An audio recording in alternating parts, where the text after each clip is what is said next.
proses penyemprotan cairan khusus dan diratakan menggunakan alat khusus supaya terlihat corak dari corannya dan terlihat mengkilap seperti ini.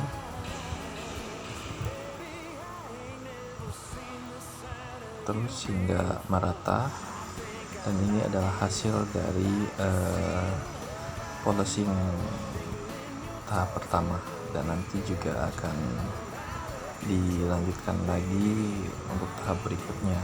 Dan ini adalah contoh lantai yang sudah di polishing, terlihat mengkilap seperti ini. Oke teman-teman, sekian video dari saya.